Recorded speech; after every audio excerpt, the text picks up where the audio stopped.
இன்னைக்கு காலையில நீங்க Instagramல ஒரு சூப்பரான ஃபோட்டோ போட்டிருப்பீங்க. இல்லன்னா எக்ஸ் தளத்துல ஒரு ரொம்ப சீரியஸான கமெண்ட் எழுதிருப்பீங்க. ஆமா. எல்லாரும் டெய்லி பண்றது தான் இது. கரெக்ட். ஆனா, அதுக்கு உண்மையிலேயே யார் முதலாளி? உங்க ஃபோன்ல இருந்து உங்க இன்டர்நெட் டேட்டாவை யூஸ் பண்ணி நீங்க போட்டதால, நீங்க தான் அதுக்கு முதலாளின்னு நினைச்சா, அங்க தான் உங்களுக்கு ஒரு பெரிய அதிர்ச்சி காத்திருக்கு. நிஜமாவே அது ஒரு பெரிய ஷாக் தான். ஏன்னா, அந்த டேட்டா, அந்த கன்டென்ட், ஏன் அந்த ஆப்க்குள்ள நீங்க செலவழிச்ச அந்த நேரம், எதுவுமே ஆக்சுவலா உங்களுக்கு சொந்தமானது கிடையாது. இது ஏதோ உங்கள பயமுறுத்துறதுக்காக சொல்ற விஷயம் இல்ல. இதுதான் இன்றைய தொழில்நுட்ப உலகத்தோட மறுக்க முடியாத உண்மை. நம்மோட இந்த ஆழமான பகுப்பாய்வுல இன்னைக்கு இத பத்தி தான் நாம ரொம்ப விரிவாக பேசப் போறோம். கேக்குறதுக்கே ரொம்ப முரண்பாடா இருக்குல்ல. நாம உருவாக்குற ஒரு விஷயத்துக்கு நாமளே சொந்தக்காரங்க இல்ல அப்படிங்கிற நிலைமை எப்படி வந்துச்சுன்னு யோசிச்சா ரொம்பவே ஆச்சரியமா இருக்கும். கண்டிப்பா. இன்டர்நெட் அப்படிங்கிறது ஆரம்பத்துல ஒரு சின்ன புள்ளியிலிருந்து தொடங்கி, இன்னைக்கு வரைக்கும் எப்படி படிப்படியா வளர்ந்து வந்திருக்குன்னு நம்ம பார்க்கணும். ஆமா. குறிப்பா இந்த டிஜிட்டல் ஓனர்ஷிப், அதாவது டிஜிட்டல் உரிமை அப்படிங்கிறது எப்படி ஒவ்வொரு காலகட்டத்திலயும் கைமாறிக்கிட்டே வருது அப்படிங்கிறது தான் இன்னைக்கு நாம ஸ்டெப் பை ஸ்டெப்பா பார்க்க போறோம். சோ, இந்த பரிணாம வளர்ச்சிய வெப் 0ல ஆரம்பிச்சு, இப்போ உலகத்தையே புரட்டி போட்டுக்கிட்டு இருக்கிற வெப் 3 வரைக்கும் ரொம்ப ஆழமா அலசப் போறோம். சரியா? ரொம்ப சரியா சொன்னீங்க. நேரா விஷயத்துக்கு வருவோம். இன்னைக்கு நாம பார்க்குற இந்த கலர்ஃபுல்லான இன்டர்நெட் பார்த்தீங்கன்னா, எப்பவுமே இப்படி இருந்தது கிடையாது. ஆமா. எனக்கு தெரிஞ்சு இதுக்கு ஒரு பெரிய வரலாறே இருக்கு. இந்த கதைய நம்ம சரியா புரிஞ்சுக்கணும்னா, நம்ம நேரா 1960களுக்கு போகணும். அந்த காலகட்டத்த நாம வெப் 0ன்னு சொல்றோம். கொஞ்சம் இருங்க. எனக்கு ஒரு விஷயம் புரியல. அப்போ பிரவுசர் கிடையாது, கூகுள் கிடையாது. ஏன் கம்ப்யூட்டர் ஸ்கிரீன்ல ஒரு படம் கூட பார்க்க முடியாதுல்ல? அப்புறம் என்னதான் இருந்துச்சு அந்த வெப் 0ல? அந்த காலகட்டத்துல இன்டர்நெட்ட ஒரு ரகசிய நெட்வொர்க் அப்படின்னு தான் சொல்லணும். அமெரிக்காவோட ஆர்பாநெட் மாதிரி சில ராணுவ அமைப்புகளும், ரொம்ப குறிப்பிட்ட சில பல்கலைக்கழகங்களும் மட்டும்தான் இத பயன்படுத்திட்டு இருந்தாங்க. ஓ! அப்போ சாதாரண மக்களுக்கு அங்க வேலை இல்ல. கிடையவே கிடையாது. நீங்க ஒரு விஷயத்த கற்பனை பண்ணி பாருங்க. ஒரு பெரிய இருட்டறை, அதுக்குள்ள ஒரு பிரம்மாண்டமான கம்ப்யூட்டர். அந்த கம்ப்யூட்டர் ஸ்கிரீன்ல வெறும் கருப்பு நிற பின்னணி. அதுல பச்சை நிறத்துல கமாண்ட் லைன்கள் ஓடிட்டு இருக்கும். பார்க்கறதுக்கு ஏதோ சயின்ஸ் ஃபிக்ஷன் படத்துல வர்ற மாதிரி இருக்கு. ஆமா. இத இயக்குறதுக்கு சாதாரண ஆட்களால முடியாது. அதுக்குன்னு ஸ்பெஷலா படிச்ச தொழில்நுட்ப நிபுணர்களால மட்டும்தான் அந்த சிஸ்டம் கிட்டயே பேச முடியும். ஒரு கம்ப்யூட்டர்ல இருந்து இன்னொரு கம்ப்யூட்டருக்கு சின்ன டெக்ஸ்ட் மெசேஜ் அனுப்புறதுக்குள்ள அவங்களுக்கு உயிரே போயிடும். அப்போ இன்டர்நெட் அப்படிங்கிறது மூடிய கதவுகளுக்கு பின்னாடி யாருக்கும் தெரியாம செயல்பட்டுக்கிட்டு இருந்த ஒரு விஷயம். ஆனா இந்த சீக்ரெட் நெட்வொர்க் எப்படி எல்லார் வீட்டுக்குள்ளேயும் வந்துச்சு? அதுதான் வெப் 1 காலகட்டமா? எக்ஸாக்ட்லி. 90கள்ல நடந்த அந்த பெரிய மாற்றத்தை தான் நாம வெப் 1 அப்படின்னு சொல்றோம். இந்த இன்டர்நெட்ட ராணுவ பயன்பாட்டில இருந்து வெளியே கொண்டு வந்து உலகத்துல இருக்கிற எல்லா கம்ப்யூட்டர்களையும் இணைக்கணும்னு நினைச்சாங்க. அதான் அந்த வேர்ல்ட் வைட் வெப் அப்படிங்கிறது பிறந்த நேரம். கரெக்ட். பொதுமக்களுக்கு இன்டர்நெட் கிடைச்சது. ஆனா இதுல ஒரு முக்கியமான விஷயம் என்னன்னா, இது ஒரு படிக்க மட்டும் வசதி கொண்ட இணையமா இருந்துச்சு. அதாவது ஒன்லி ரீட் வெப்னு சொல்லுவாங்க. படிக்க மட்டுமா? அப்படின்னா யாஹூ டைரக்டரி, பிரிட்டானிகா ஆன்லைன் மாதிரி ஆரம்பகால வெப்சைட்களை நீங்க பாத்தீங்கன்னா, அதுல நிலையான HTML பக்கங்கள் மட்டும்தான் இருக்கும். என்ன சொல்றது? அந்த நிலையான பக்கங்கள்னா என்ன? அத நாம எப்படி புரிஞ்சுக்கலாம்? எனக்கு தோன்றது சொல்றேன். சொல்லுங்க. அப்போ வெப் 1 அப்படிங்கிறது ஒரு டிஜிட்டல் நியூஸ் அத நாம படிக்கலாம் அவ்வளவுதான். அங்க நாம போய் கமெண்ட் பண்றதுக்கோ, இல்ல நாம ஒரு வீடியோவ அப்லோட் பண்றதுக்கோ எந்த வழியும் கிடையாது. நாமெல்லாம் வெறும் பார்வையாளர்கள் மட்டும்தான். கரெக்டா சொன்னீங்க. தகவல் ஒரு திசையில மட்டும்தான் பயணிச்சுது. நீங்க வெறும் கன்சியூமர் மட்டும்தான். தொழில்நுட்ப ரீதியா சொல்லணும்னா, அந்த காலத்துல உள்கட்டமைப்பு ரொம்பவே ஸ்டாட்டிக்கா இருந்துச்சு. ஆமா. அப்பனா லாகின் பண்றது, அக்கவுண்ட் ஓபன் பண்றதெல்லாம் கிடையாதுல்ல? கிடையாது. வெப்சைட்ல யூசர் அக்கவுண்ட் கிரியேட் பண்றதோ, பணம் செலுத்துறதோ அப்போ சாத்தியமில்ல. இன்டர்நெட் அப்படிங்கிறது ஒரு மாபெரும் டிஜிட்டல் லைப்ரரி மாதிரி இருந்துச்சு. நீங்க உள்ள போவீங்க, தகவல தேடுவீங்க, படிச்சுட்டு வெளிய வந்துருவீங்க. ஆனா, பிராக்டிகலா யோசிச்சா இதுல பிசினஸ் பண்ற கம்பெனிகளுக்கு ஒரு பெரிய பிரச்சனை இருந்திருக்கும்ல. மக்கள் சும்மா வருவாங்க, படிப்பாங்க, போயிடுவாங்க. இவங்கள எப்படி மணிக்கணக்கா இன்டர்நெட்லயே உட்கார வைக்கிறது? வெறும் லைப்ரரி மாதிரி இருந்தா லாபம் பார்க்க முடியாதே. அதான் அந்த தேடல்ல இருந்து உருவானது தான் அடுத்த கட்டம். மனிதர்களோட இயல்பே என்னன்னா, தகவல்கள படிச்சுக்கிட்டே இருந்தா மட்டும் பத்தாது, மத்தவங்களோட பேசணும், அவங்க கருத்த சொல்லணும்னு நினைப்பாங்க. ஆமா. நாம சோஷியலா கனெக்ட் ஆகணும்னு நினைப்போம். அதே நேரத்துல கார்ப்பரேட் கம்பெனிகளுக்கு யூசர்களோட கவனம் தேவைப்பட்டுச்சு. இதோட விளைவா 2004ஆம் ஆண்டு வாக்குல ஒரு மிகப்பெரிய புரட்சி வெடிச்சது. அதுதான் வெப் 2. ஓஹோ! இத படிக்க எழுத காலம்னு சொல்றோம். அதாவது ரீட் ரைட் மாடல். இது இன்டர்நெட்டோட வரலாற்றுல ஒரு மாபெரும் திருப்புமுனை. இங்கதான் சமூக வலைத்தளங்கள், அதாவது சோஷியல் மீடியா உள்ள வருது. Facebook, யூடியூப், பிளாக்ஸ் எல்லாமே இங்கதான் ஆரம்பிச்சது. யூசர்கள் வெறும் பார்வையாளர்களா இல்லாம அவங்களே கண்டென்ட் கிரியேட்டர்களா மாறினாங்க. ஆமா, நாமளே போஸ்ட் போடலாம், வீடியோ அப்லோட் பண்ணலாம், மீம்ஸ் கிரியேட் பண்ணலாம். இன்டர்நெட் அப்படிங்கிறது ஒன் வே ரோடா இல்லாம டூ வே ரோடா மாறிடுச்சு. கரெக்ட். ஆனா இந்த டூ வே ரோடுக்கு பின்னாடி ஒரு பெரிய வலை பின்னப்பட்டுச்சு. அதுக்கு பேர் தான் மையப்படுத்தப்பட்ட தளக்கட்டுப்பாடு, அதாவது சென்ட்ரலைஸ் பிளாட்ஃபார்ம் கண்ட்ரோல். அது என்ன மையப்படுத்தப்பட்ட கட்டுப்பாடு? இது எப்படி வேலை செய்வது கொஞ்சம் டீப்பா பார்ப்போம். கூகுள், மெட்டா மாதிரி பெரிய பெரிய நிறுவனங்கள் உள்ளே வராங்க. அவங்க என்ன கொடுங்க, உங்க நண்பர்களோட பேசுங்க, நாங்க உங்களுக்கு இலவசமா இடம் தரோம் அப்படின்னு சொல்றாங்க. நாமளும் சந்தோஷமா உள்ள போறோம், ஃப்ரீயா கிடைக்குதுன்னு. ஆமா, ஆனா இங்க தான் அந்த மேஜிக் நடக்குது. நீங்க உருவாக்குற ஒவ்வொரு டேட்டாவையும் அவங்க தங்களோட சொந்த பிரைவேட் சர்வர்கள்ல சேமிக்க ஆரம்பிச்சாங்க. இதுக்கு நான் ஒரு உதாரணம் சொல்றேன். Web2 அப்படிங்கிறது ஒரு வாடகை வீட்ல குடியிருக்கிற மாதிரி. கூகுளோ மெட்டாவோ நமக்கு ஒரு இடத்த இலவசமா தராங்க. நாமும் அந்த வீட்டை நம்ம போட்டோக்கள், வீடியோக்கள், நண்பர்கள் மூலமா அழகா டெக்கரேட் பண்றோம். ஆனா வீட்டின் ஓனர் அவங்க தான். அருமையான உதாரணம். அந்த வாடகை வீட்டு உதாரணத்தை இன்னும் கொஞ்சம் விரிவுபடுத்தலாம். அந்த வீட்டு ஓனர் ரொம்ப விசித்திரமான ஆள். அவர் உங்களை அந்த வீட்ல இலவசமா தங்க வச்சுட்டு நீங்க தூங்கும் போதும் முழிக்கும் போதும் உங்களை வாட்ச் பண்ணுவாரு. ஐயையோ, கேட்கறதுக்கே பயமா இருக்கு. ஆமா, நீங்க எந்த பொருளை அதிகமா பாக்குறீங்க, யார்கிட்ட அதிகமா பேசுறீங்க, உங்களுக்கு என்ன பிடிக்கும் என்ன பிடிக்காதுன்னு எல்லாத்தையும் நோட் பண்ணுவாரு. அந்த டேட்டாவெல்லாம் பேக் பண்ணி விளம்பரதாரர்களுக்கு வித்து கோடிக்கணக்கில் லாபம் சம்பாதிப்பாரு. இது ரொம்ப தப்பு இல்ல? உங்களோட கவனமும் உங்க டேட்டாவும் தான் அவரோட வியாபார பொருள். கொஞ்சம் பொறுங்க. இங்கதான் எனக்கு ஒரு பெரிய கோவம் வருது. இந்த உரிமை முரண்பாடு பத்தி நாம கண்டிப்பா பேசியாகணும். நாம தானே அந்த கண்டென்ட் உருவாக்குறோம். நாம தானே அந்த பிளாட்ஃபார்ம்ல மணிக்கணக்கா நம்மளோட பொன்னான நேரத்தை செலவிடுறோம். ஆமா, நீங்க தான் எல்லாமே பண்றீங்க. ஆனா நம்ம டேட்டாவோட உரிமை முழுசா அந்த கார்ப்பரேட் நிறுவனங்களோட கையில இருக்கு. அவங்க நினைச்சா எந்த முன்னறிவிப்பும் இல்லாம ஏன் அக்கவுண்ட முடக்கலாம், என்ன அந்த வாடகை வீட்டை விட்டு வெளியே தூக்கி வீசலாம். ஏன் உழைப்பு, ஏன் டேட்டா, ஆனா லாபமும் கட்டுப்பாடும் அவங்களுக்கு மட்டும் போகுது. இது ஒரு அப்பட்டமான சுரண்டல் அமைப்பு இல்லையா? இது ரொம்ப நியாயமான கோபம். வெப்2ஓட மிகப்பெரிய கட்டமைப்பு ரீதியான குறைபாடே இதுதான்.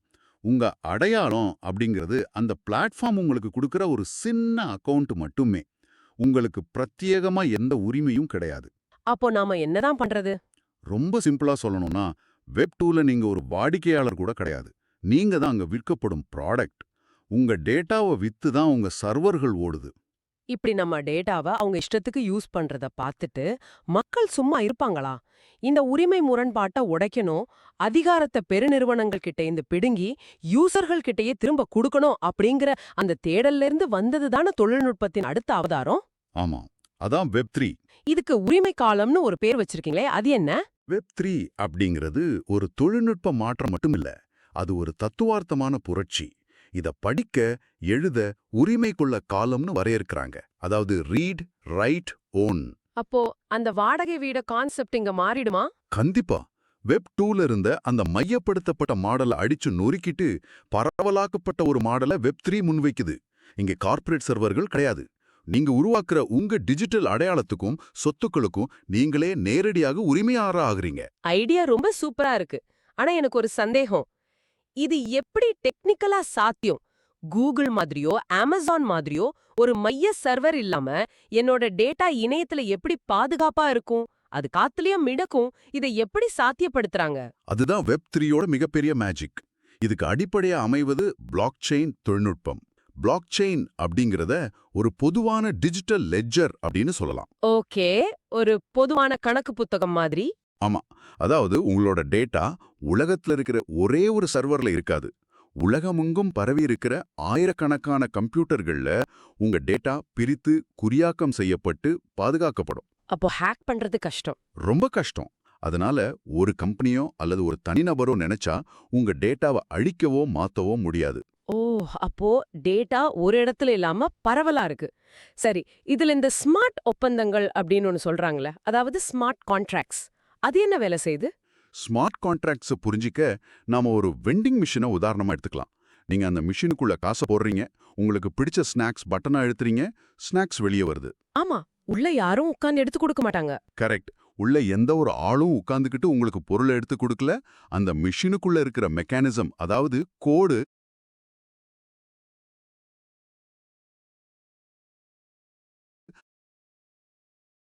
அந்த வேலைய தானாவே செய்யுது. அதே மாதிரி தான் ஸ்மார்ட் கான்ட்ராக்ட். கோ தானாகவே வேலை செய்யுமா?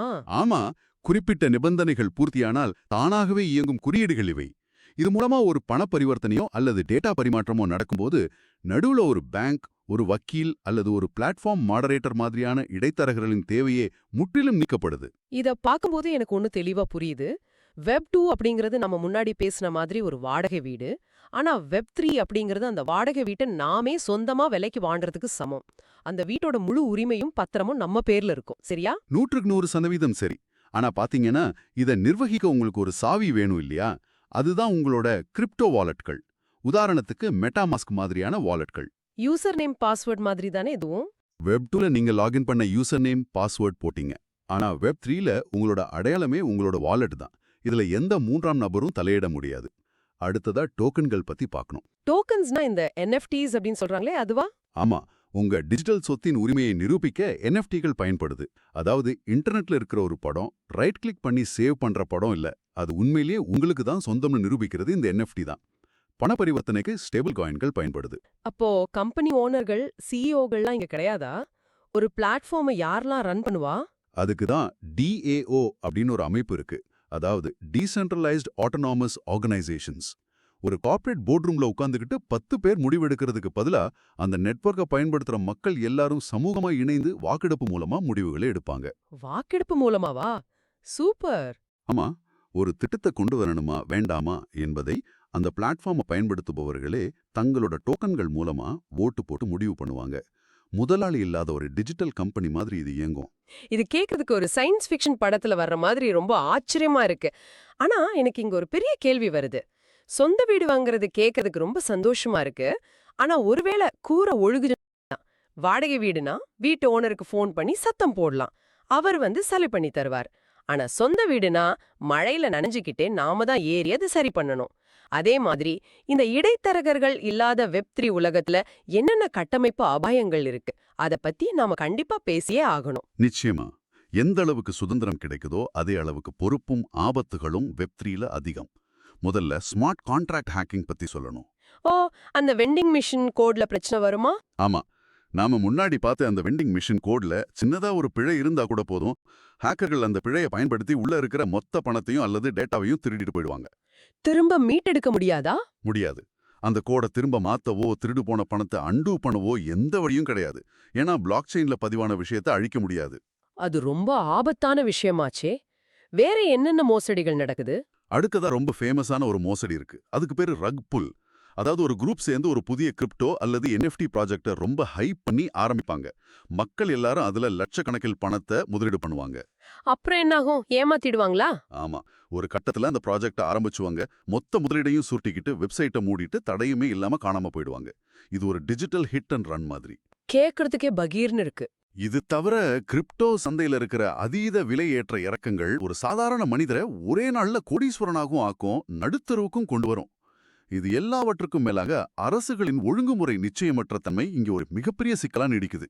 எந்த நாட்டு சட்டம் இதை கட்டுப்படுத்தும்னு யாருக்கும் தெளிவா தெரியாது. இதையெல்லாம் கேட்கும்போது எனக்கு பயமா இருக்கு. சுதந்திரம்னு சொல்லிட்டு நாம எந்த ஒரு பாதுகாப்பு கவசமும் இல்லாத ஒரு பெரிய காட்டுக்குள்ள போற மாதிரி தெரியுது. வெப் 2ல என் பேங்க் அக்கவுண்ட்ல இருந்து ஒருத்தன் பணத்தை திருடிட்டான்னா நான் நேரா பேங்க் மேனேஜர் கிட்ட போய் சத்தம் போடலாம். சைபர் கிரைம் போலீஸ்ல புகார் கொடுக்கலாம். ஆமா, அங்க உங்களுக்கு ஒரு பாதுகாப்பு இருக்கு. ஆனா வெப் 3ல இந்த ரக் புல் நடந்து என் பணம் போனா நான் யார்கிட்ட போய் அழுகுறது? என்னை ஏமாத்துனவன் உலகத்தோட எந்த மூலையில இருக்கான்னு கூட எனக்கு தெரியாதே. ஒரு கார்ப்பரேட் நிறுவனம் என்ன சொரண்டுது அப்படிங்கிற காரணத்துக்காக எந்த ஒரு சேஃப்டி நெட்டும் இல்லாத இந்த காட்டுக்குள்ள நுழையிறது பாதுகாப்பானதா? முழுமையான உரிமை அப்படிங்கிறது முழுமையான ஆபத்தையும் உள்ளடக்கியது தானா? நீங்க கேட்டது ரொம்ப ஆழமான, அதே சமயம் சுருக்குன்னு தேய்க்கிற மாதிரியான யதார்த்தமான கேள்வி. இதான் வெப் 3யோட இரண்டு பக்கம். நீங்க எப்போ மையப்படுத்தப்பட்ட அதிகாரத்தை எனக்கு வேண்டான்னு நிராகரிக்கிறீங்களோ அப்பவே அந்த அதிகாரம் உங்களுக்கு இதுநாள் வரைக்கும் கொடுத்துட்டு இருந்த பாதுகாப்பு வளையத்தையும் சேர்த்து தூக்கி வீசிடுறீங்க. நாம தான் எல்லாத்துக்கும் பொறுப்பு. ஆமா, வெப் 3ல உங்களுக்கான வங்கியாக நீங்களே செயல்படுங்கிறீர்கள். இது முழுமையான சுதந்திரத்தை தருது என்பதில் சந்தேகமில்லை. ஆனா ஒரு சிறு தவறு நடந்தால், ஒரு சின்ன பட்டனை மாத்தி அழுத்திட்டா கூட அதை சரி செய்ய எந்த ஒரு கஸ்டமர் கேரும் அங்கே கிடையாது. இந்த தொழில்நுட்பம் எந்த அளவுக்கு ஆற்றல் வாய்ந்ததோ, மனிதர்களுக்கு எந்த அளவுக்கு அதிகாரத்தை கொடுக்கிறதோ அதே அளவுக்கு இது இரக்கமற்றதும் கூட. உண்மையிலேயே இது நம்மள ரொம்ப ஆழமா யோசிக்க வைக்குது. நாம இன்னைக்கு எங்கிருந்து எங்க வந்திருக்கிறோம்னு திரும்பி பாருங்க. வெப் ஜீரோவோட அந்த 2 அறைகள்ல ராணுவ நிபுணர்கள் மட்டுமே பயன்படுத்திய கமாண்ட் லைன்கள்ல இருந்து நம்ம பயணத்தை தொடங்கணும். ஆமா, ரொம்ப பெரிய பயணம் இது. வெப் 1ல இன்டர்நெட் பொதுமக்களுக்கு வந்தப்போ ஒரு டிஜிட்டல் செய்தித்தாள போல தகவல்களை அமைதியா படிச்சுக்கிட்டு இருந்தோம். அடுத்ததாக வெப் 2ல உள்ளே நுழைஞ்சு எல்லாரும் கண்டென்ட் கிரியேட் பண்ணோம். ஆனா கடைசியில நம்ம தனிப்பட்ட தரவுகளையும் நம்ம உழைப்பையும் உரிமையையும் பெருநிறுவனங்களிடம் அடமானம் வச்சுட்டு வாடகை வீட்ல குடியிருந்தோம். கரெக்டா சொன்னீங்க. இப்போ அந்த தரவுகளை மீண்டும் நம்ம கட்டுப்பாட்டிற்குள் கொண்டு வரும் ஒரு மாபெரும் பரிணாம வளர்ச்சியாக வீட்டை நாமே சொந்தமா வாங்குற வெப் 3 நம்ம கண்முன் விரிந்து நிக்குது. இது சும்மா ஒரு டெக்னாலஜி அப்டேட் கிடையாது. இது டிஜிட்டல் உலகத்துல மனிதனோட சுதந்திரத்திற்கான ஒரு மிகப்பெரிய தேடல் அப்படின்னு தான் சொல்லணும். மிகச்சரியா தொகுத்து சொன்னீங்க. தகவல்களை பெறுவதில் தொடங்கி தகவல்களை உருவாக்குவதை கடந்து இப்போ அந்த தகவல்களையும் டிஜிட்டல் சொத்துக்களையும் நாமே 100% சொந்தமாக வைத்திருக்கும் ஒரு வரலாற்று சிறப்புமிக்க கட்டத்துல நாம நிக்கிறோம். இந்த தொழில்நுட்பம் இன்னும் முழுமையா வளர்ச்சி அடையல. பல ஆபத்துகள் இருக்கு. ஆனா இந்த மாற்றத்தின் ஆணிவேரை புரிந்து கொள்வது இனி வரும் டிஜிட்டல் உலகை, குறிப்பா டேட்டா பொருளாதாரத்தை நாம எப்படி எதிர்கொள்ள போறோம் என்பதை தீர்மானிக்கும். இந்த விரிவான தேடல் மூலமா இன்டர்நெட்டோட பரிணாம வளர்ச்சிய நாம ரொம்ப தெளிவா புரிஞ்சுக்கிட்டோம். இத கேட்டுட்டு இருக்கிற உங்களுக்கு இறுதியாக ஒரு சிந்தனைய நான் முன்வைக்க விரும்புகிறேன். வெப் மூலமா நம்ம டேட்டாவை நாமே கட்டுப்படுத்தும் காலம் வந்துவிட்டது. இனி நாம் தான் முதலாளி அப்படின்னு நம்ம பெருமைப்படுறோம். ஆனா அதுல ஒரு சிக்கல் இருக்குல்ல. ஆமா, சற்று சிந்தித்து பாருங்கள். இப்போ நீங்க யூஸ் பண்ற வெப் 2ல நீங்க உங்க பாஸ்வேர்டை மறந்துட்டா என்ன பண்ணுவீங்க? கீழே இருக்கிற ஃபர்காட் பாஸ்வேர்ட் அப்படிங்கிற பட்டனை அழுத்துவீங்க. உடனே அந்த பெருநிறுவனம் உங்க இமெயிலுக்கு ஒரு லிங்க் அனுப்பி உங்க அக்கவுண்ட்டை மீட்டு உங்ககிட்ட கொடுத்து உங்களை காப்பாற்றும். ஏன்னா உங்க அக்கவுண்ட் மேல அவங்களுக்கு தான் முழு கண்ட்ரோல் இருக்கு. கரெக்ட். அவங்க கிட்ட மாஸ்டர் கீ இருக்கு. ஆனா வெப் 3ல அப்படி உங்களை காப்பாற்ற எந்த கார்ப்பரேட் நிறுவனமும் அங்க இல்ல. உங்களின் ஒட்டுமொத்த டிஜிட்டல் அடையாளத்தின் சாவியும் உங்க வாலெட்டில், அதாவது உங்க கையில மட்டுமே இருக்கும். ஒருவேளை எதிர்பாராத விதமா அந்த சாவிய நீங்க என்றாவது ஒரு நாள் தொலைத்து விட்டால் உங்களின் ஒட்டுமொத்த டிஜிட்டல் அடையாளமும் உங்களோட கிரிப்டோ சொத்துக்களும் நிரந்தரமாக இருளில் மூழ்கி விடுமா? அதை மீட்க உலகத்துல யாருமே உங்களுக்கு உதவி செய்ய முடியாதா? சிந்திக்க வேண்டிய விஷயம். இடைத்தரகர்கள் இல்லாத, கம்பெனிகள் இல்லாத இந்த முழுமையான சுதந்திரம் உண்மையில் மனித குலத்திற்கு ஒரு மாபெரும் வரமா, அல்லது இது நாம சுமக்க பயப்படும் ஒரு மாபெரும் பொறுப்பா? நீங்களே தேடி பாருங்கள். மீண்டும் ஒரு சுவாரஸ்யமான ஆழமான பகுப்பாய்வில் சந்திப்போம்.